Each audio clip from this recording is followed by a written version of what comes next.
Job గురించి అడిగితే ఎక్కడ లేని నొప్పి.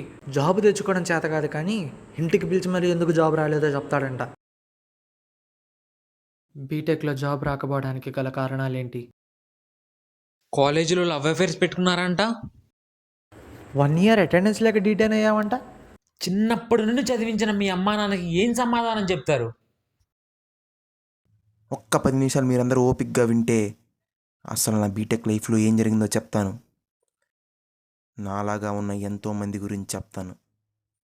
ఒక 10 నిమిషాలు సైలెంట్గా ఉండాలి.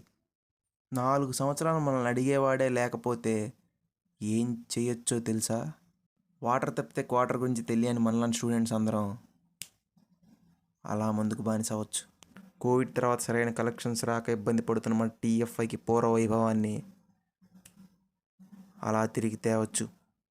అటెండెన్స్ కోసం బలవంతంగా వినే రెగ్యులర్ క్లాసుల్ని, ల్యాబ్ క్లాసుల్ని ఇష్టం వచ్చినట్టు అలా బంక్ కొట్టొచ్చు.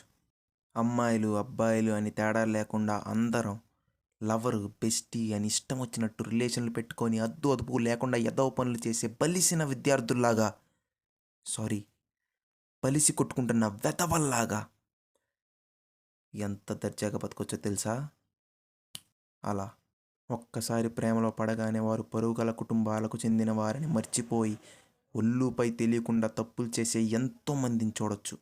సెమిస్టర్లు తరబడి బ్యాక్లాగులు పెంచుకుంటూ కొత్త సెమిస్టర్ కొత్త బ్యాక్లాగులు వెనకేసుకొని జాబ్ అప్లై చేయడానికి కూడా పనికి రాకుండా ఉండేలా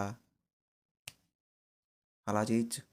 నేను తప్పు చేసినా సరే ఐ డిడెంట్ డూ ఇట్ అని అబద్ధం చెప్పి తప్పించుకోవడం నాకు అలవాటు. For the first time in my life I confidently say this, I did it, I did it. 4 సంవత్సరాల బీటెక్ లైఫ్ గురించి 4 నిమిషాలు మాట్లాడితేనే ఇన్ని యాదవ పనులు బయటపడ్డాయి. అదే 10-20 నిమిషాలు మాట్లాడితే ఎన్ని బయటపడతాయో. ఇలాంటి పనులు అంటేనే బాగా ఇంట్రెస్ట్ అనుకుంటా మనందరికీ. జాబ్ గురించి, ఇంట్లో వాళ్ళు పడుతున్న కష్టాల గురించి ఆలోచించే బుద్ధి లేదనుకుంటా. అమ్మ నాన్న, మీ అమ్మా నాన్న కోసమైనా జాబ్ తెచ్చుకోవాలి కదా. I don't deserve any job. మా అమ్మ నాన్నలకి నేను జాబ్ చేయాలనే చిన్న కోరిక. మీకు కూడా అమ్మా నాన్న ఉంటారుగా. వాళ్ళ కొడుకో కూతురో చిన్న జాబ్ సంపాదిస్తే వాళ్ళ జీవితాలు ఇంకా బాగుంటాయని కలలకనే సగటమ్మా నాన్న. మా అమ్మా నాన్నలకి చిన్నప్పటి నుంచి నేను కోరుకున్నవన్నీ ఇవ్వలేకపోయాననే బాధ. కానీ ఖర్చుతో కూడుకున్నప్పటికీ మంచి చదువు మన బిడ్డను చదివిస్తున్నావులే అని ఏదో ఆనందం. ఇన్ఫ్యాక్ట్ నేను స్థిరపడడానికి వాళ్ళు స్థిరంగా ఉండకుండా ప్రతి క్షణం కష్టపడేవారు. నన్ను ఇలా పెంచిన అమ్మా నాన్న ఓ చిన్న జాబ్ తెచ్చుకోమన్నారు. But I couldn't. అది నా వల్ల. సిగ్గులేదు నాకు. నాలాగా బ్రతుకుతున్న చాలామందికి. మా అమ్మా నాన్న గురించి ఓ విషయం చెప్పనా? మాది పూర్ ఫ్యామిలీ అయినప్పటికీ, ఎక్కువ ఫీజులు కట్టి చదివించే స్తోమత లేనప్పటికీ they studied me with paying lakhs of money. నన్ను చదివించడానికి ఎన్నో అప్పులు చేశారేమో, కానీ మా నాన్న నా మూలంగా మీతో ఎన్నో మాటలు పడ్డాడు. పడలేదా? భారంగా అది భారంగా పెంచుతున్న తండ్రి బ్యాక్లాగులు పెంచుకునే కొడుకు అని ఒక పెద్ద మనిషి మా నాన్నతో అన్నాడు.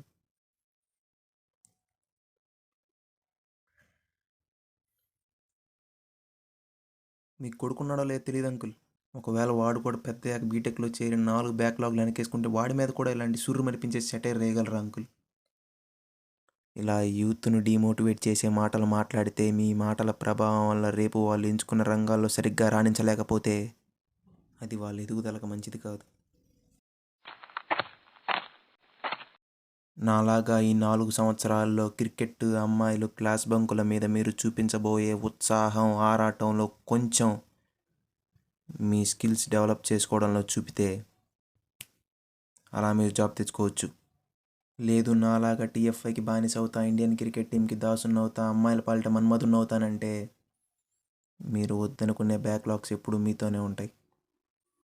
నాలాగా జాబ్ లేకుండా కాలేజ్ నుంచి బయటకు వస్తారు. నాకు జాబ్ ఎందుకు రాలేదు అందరికీ అర్థమైంది అనుకుంటా. Thank you.